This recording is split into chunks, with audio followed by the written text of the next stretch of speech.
A school in London has faced a backlash over a photo of young pupils holding flags celebrating the LGBT plus community. The Labour MP Rosie Duffield said the tiny children have no meaningful understanding of sexuality and gender. Rosie added they should be left alone to discover these things later in life, not while still using dummies.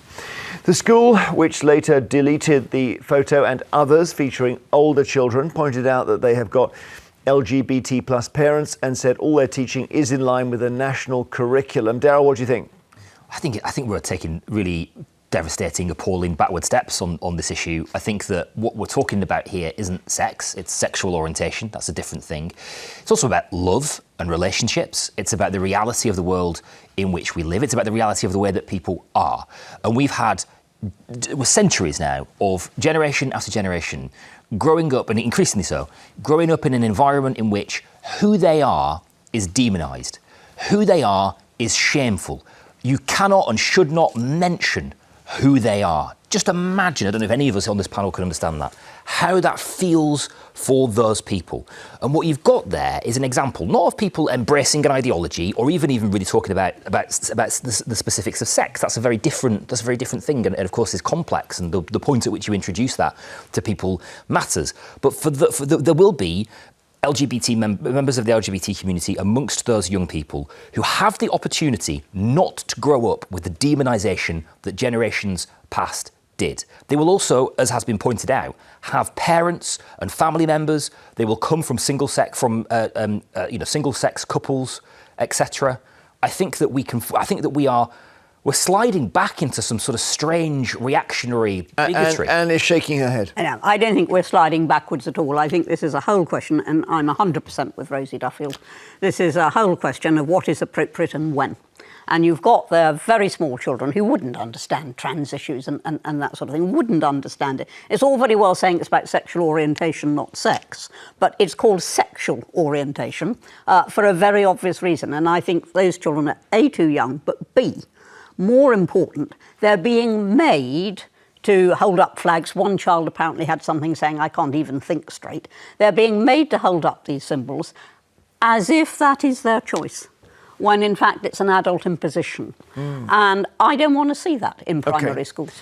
Joining us now is Laura Mackay, who is CEO of Just Like Us, a young people's LGBT charity, which works with schools. What did you make of it, Laura? Well, I agree with Darryl. You know, it's ridiculous. We see primary schools celebrating all kinds of diversity and really doing it really, really well and age appropriately. And you know, like Darryl said, LGBT plus people exist. LGBT plus families exist, and quite rightly, I do have that lived experience of growing up under Section 28, where bullying was not there was no intervention with bullying. No one said it was okay to be me. Growing up with no support and no role models, and it takes LGBT plus young people. It's taken them a very long time to feel okay from themselves and not feel shame, actually. And I would not want that for anybody in a school now. Anne. No, as I say, you know, this is about what is age appropriate. These are small children being asked to carry symbols of something they can't possibly understand. They were actually put on social media, their photographs and everything else. Well, with now, their hang on. blobbed. What happens if, you know, when they are older, they say, actually, I don't think that, and I didn't really want to be made to do that. Don't think what? Don't think what? Sorry, what is it exactly that it would be acceptable for them to disagree with? Holding up a placard saying, I can't think straight. Now, you know, a straight child later on might well say, actually, I didn't really want to do that, but I didn't know what I was doing. It's age appropriate. I haven't seen that necessarily. What about, Laura, before we let you go, just on the age thing is the thing that Anne is upset about. It's just, why not wait till they're 8, 9, 10? 9, 10, yeah. So I know families who have children in primary schools and they are same-sex parents. Now, for them, it's incredibly important that they don't send their children into school with a fear that they are going to be bullied. And we recently did some research that suggested that is a great fear, but young people will be bullied because they're from same-sex families. As long as young people are learning about things in an age-appropriate way, which they are in primary school, they are learning about families, and they're learning about how it is, what it means to be proud of oneself, then that's surely something that we should be welcoming and celebrating. I've been to, during Pride Month, I visited a couple of primary schools to see what they were doing for School Diversity Week. And honestly, the young people do really understand, probably better than a lot of adults, about what it means to be an ally to other people, to be kind, to accept, and to celebrate diversity in its all its forms. Thank you very much, they Laura. spoke so articulately and eloquently. Thank you so much. Can I make a point to Laura? Yep. Yeah, we've got callers coming. Okay, Go on. just very But briefly. you agree with Laura? Yeah, I do. But I think what Laura's been tasked to do here, we shouldn't forget, is extraordinary. Because Laura isn't coming on here to defend something that she believes. She's coming on here to defend who she is.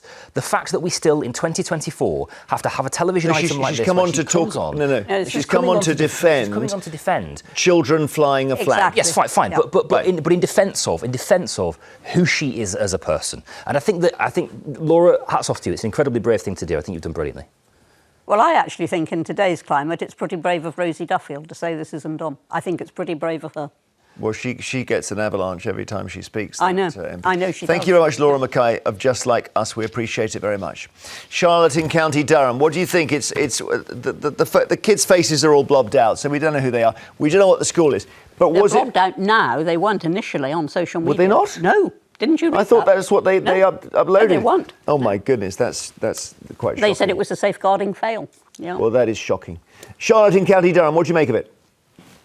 I'm not happy about it at all. I mean, to be honest with you, if I was a parent at that school, I'd remove my child, because I don't believe that this is falls under the remit of what a school, especially a primary school, is there, and the purpose that it's supposed to fulfill, which at this sort of age is the main thing, teaching them to read and write and count.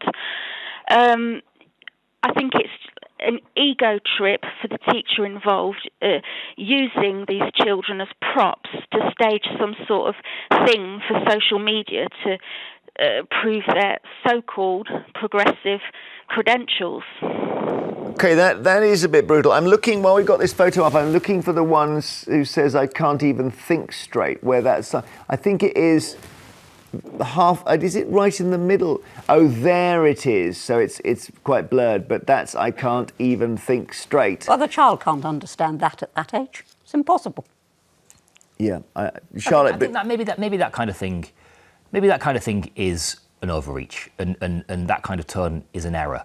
But I don't think that we can throw out the principle here of teaching a generation, of creating an environment in which a generation are bred to believe and to feel like who they are is normal. Their parents, their family is normal. They are human beings. We can't throw the baby out with the bathwater because of one ill-judged sign. So it's not, because I remember when, I think it was maybe 1997, Blair was campaigning and he went into a school and there were some people giving cheers and there might have been a couple of Labour posters or something. And it became a big row that as a politician you do not bring kids in to campaign for you when they're in a school. But that's political. I know. I was just going to say, this is not for you a political campaign. Of course it isn't. It's about who they are. It's about who people are. But you think it is. That's the difference here. I think that is one of the big differences here. Yes, I mean, this has become political. We all know that. The trans issue is political. The whole thing is political. Is that flag a trans flag, though? Advocacy for... Is the flag... Sorry, does the flag was a trans flag. I don't know what they call it, because advocacy for LGBT rights is, of course, intrinsically political, because we have to have in our political system laws and regulations and... but what about trans issues, then? Equality laws. Oh, of course that is a deeply complicated issue. Right. It is probably... Well, it's political. But it's the centre of the political But it is arguably... Hang on, because it is arguably more complicated. But it is also true to say that body dysmorphia is a real thing, and there are going to be children who are experiencing that. And I think that we need to treat that issue, by the way, with a bit of compassion. But let's not throw the baby out with the bathwater here. We're not talking about a political ideology. We're talking about people. We're talking about a generation being free to be who they are. Free to be who they are. Pause there. Let's go to Steve in Aberdeen. Steve, what do you think about the flag and the school children? I think it's a good thing, but with conditions. And I'll give you a good example, if I may, Jeremy, yeah? Yeah.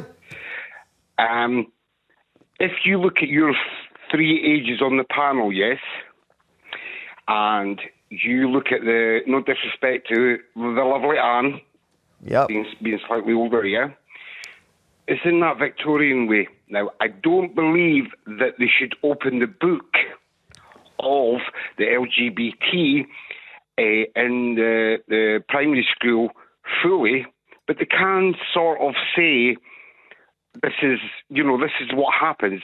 We've got to respect other people. Other people choose different things. Other people have got same-sex parents and so forth. Mm-hmm. And I hear what Anne's saying, and I do, and I respect her opinion. I totally disagree with her, because everybody's got a choice, and no disrespect to the three of you, you are arguing about something where education could prevent that. We don't want to prevent arguments. Arguments are part of life, Steve. Didn't have a choice. It's good, yeah, but it is. But what it is people don't technically have choices. Yeah. I, at the age of 54, 1 minute, sorry, I at 54 have not long come out as being gay. Okay. Now, I was in whatever it was, in the upbringing and so forth. Society pressurised me to stay where I was. And if we educate at a younger age, I might have come out a lot quicker. Well, that is a powerful argument. Steve's argument is, give me a flag when I'm a kid, and then I feel like I've got a bit more confidence about who I am. But when you are that young, you do not understand what it is. I don't know about that. Oh, yes, I feel that very strongly. I mean, you yourself said 9, 10. And that is a very different age. And that is, anybody who's ever reasoned with children of different ages know that, you can communicate things at 9, 10 that you can't at 4, 5. I've also spoken to mums who say that they, as soon as their child was not quite born, but very close after, they realised that although, let's say, he was biologically male, he was a girl. Yeah, right. You don't buy that? No, don't buy that. Okay. Steve, thank you. Sue in Surrey, hi. Hi. Hey. Yeah, I just feel that I don't think it should be put in primary schools at all. Right. Well, you agree with Anne? Yeah, definitely. I just think we've got Pride Month as it is. All the shops have got pride flags in. It's not a community anymore. It seems like it's like the whole world is sort of jumping on board. We have unisex toilets in junior schools, which I think is totally wrong. Okay. I just think it's the whole thing is too big now. Simply, the whole thing is too big. Who people? This is appalling. This is appalling. No, it's not appalling. Being gay, being LGBT is not a trend. It's not a political ideology. It isn't something for us to put in a box and decide that we care about it when we care about it. It is fundamentally who people are. And generation after generation have been tortured, persecuted for who they are. And it is something that we need to unpick. Enough of this nonsense. Sue, come back on this. Is that fair on you? Another. You don't need to shove it down people's throats, though, do you? That's exactly the classic kind of argument that we get all the time, that you're shoving it down people's throats. Well, you shouldn't be doing it for young children. They can't understand. I mean, you've got drag queens reading, story time in, Is that so bad? I never understood why that's upsetting. Why is that annoying, Sue? Is it because it's sort of raunchy?